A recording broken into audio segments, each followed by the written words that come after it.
afternoon mga katulong. So ngayong araw, pupunta na naman tayo ng supermarket. So i-flex ko naman sa inyo muli yung dadaanan natin papunta sa supermarket na pupuntahan ko. Dito po tayo dumaan sa may river na ito. So tinatawag na River Valley. Kaya nga yung place namin, yung pangalan is River Valley. Kasi nga mahaba kasi yung river na ito na nakakonect sa lugar nito eh. As in sobrang haba talaga. Tapos yung river nito, alam nyo ba mga katulong? Maraming mga malalaking fish dito. Tapos sa unahan, sa dulo nito is maraming mga turtle. Kaso lang, bawal kasing magmingwit dito. Meron namang namimingwit, pero yun lang, hindi lang nila pwedeng makuha yung hinuli nila. So kailangan ibalik nila. Kasi may mga mata kasi na nakabantay 24/7 na dito sa Singapore. Yung halos lahat ng dito, makikita mo talaga is marami talaga mga mata. As in talaga. So mayroong mga tao na hindi komportable dahil parang wala silang privacy. Pero para lang naman yun sa kaligtasan ng lahat kung bakit may 24/7 na nakabantay ng mga mata. Tapos ito yung malapit na simbahan sa amin. Yung tinatawag na ano ba yan? My Savior Church. Tapos yung sa kabila ng elementary school. Yung dinadaanan natin is shortcut lang naman papunta dun sa supermarket na pupuntahan ko. Kasi pwede naman tayong dumaan sa main road pero masyadong malayo. Tapos ito yung dinadaanan natin is marami ito po itong nagja-jogging. Kaya kahit na gaginabi ka pa dito, malakad-lakad, hindi nakakatakot. Kasi nga marami kasing nagja-jogging dito hanggang gabi. May ginagawa naman silang building yata yan. Diba sa opposite ng condo ng amo ko is may ginagawang condominium din. Ito di ko lang alam kung ano to. Tignan nyo, yung mga mata na nakabantay. Actually, parang every 50 meters yata dito is mayroon. Tapos, meron pa sa condo kasi every condo naman, diba? Alam niyo naman na may taga-bantay talaga yan. 24/7. Hindi lang tao. Mga more than 20 minutes lang naman yung lalakarin ng katulong nyo papunta dun sa may supermarket. Pero pag pabalik, of course, medyo mabagal yung lakad ng katulong nyo kasi nga sobrang bigat na kasi yung ng bitbit niya. Nga medyo maganda yung weather, so medyo marami rin din yung nagja-jogging ngayon kahit na maaga pa. Part, di ko alam kung saan talaga yung dulo ng river na ito. Kasi pag dito tayo kasi dumaan is yung hanggang dito na lang kasi after that puro na nasa main road na tayo pagtawid natin sa kabilang banda.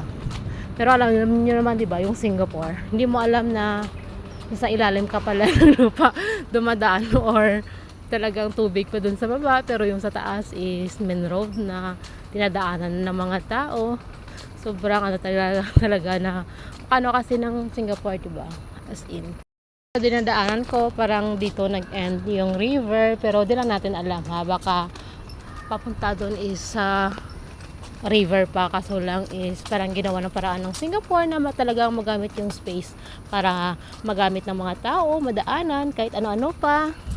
Sometimes is dito ako nagpapahinga kapag napapagod ako sa kakalakad dahil nga lalong-lalo na kapag pabalik pa uwi kasi sobrang dami ng dala ko. Nilalakad ko pa rin din kasi kahit na sobrang bigat ng bitbit ng katulong nyo. Yung white building na yan o silver na building, church din yan eh. Parang yung pangalan, Assembly of God. Actually kanina nung tumawid tayo doon, yung yung mga building na yan is girls school, secondary, high school. Kailangan na lang natin tumawid tapos makadaan na tayo sa paboritong lugar ng katulong na dinadaanan niya. Pagtawid natin dito yung mosque ng mga Muslim yan So mga katulong, welcome welcome sa paborito kong dinadaanan. Relaxing kasi kapag dito ako dumadaan, kaya gustong gusto ko talaga yung ganitong lugar. Kahit na may mga building, pero marami kang kakahuyan na makita. Marami ka dito makikitang mga chicken na pagalagala. Kaso lang, hindi maabot ng cellphone ko. Pero sa totoo lang, maraming mga chicken dito na naka ano lang, oh. Nakagalagala lang dito sa harapan, nakatulong nyo. Ito namang building na ito, school din siya. Secondary high school din. Mixan para sa lalaki at saka sa babae. Kanina yung nadaanan natin is puro lang sa mga babae. Talagang gusto ko talaga. Pwede tayo makakapag 360 turn kasi nga walang katao-tao. Pero of course, ang mayroon, magtatago yung katulong nyo, no? Dito, parang ano ko talaga, parati kong naamoy yung yung bunga ng langka na maliit siya, hindi na lalaki. Kasi gusto ko kasi yung kainin ng kabataan ko eh. Yung bang isawsaw lang sa asin, okay na sa katulong nyo. Das in talagang naamoy ko talaga dito yung bunga ng maliliit na langka na hindi na lalaki. Lalabas natin sa paborito nating kakahuyan. Yung bubungad sa'yo is yung playground ng mga bata.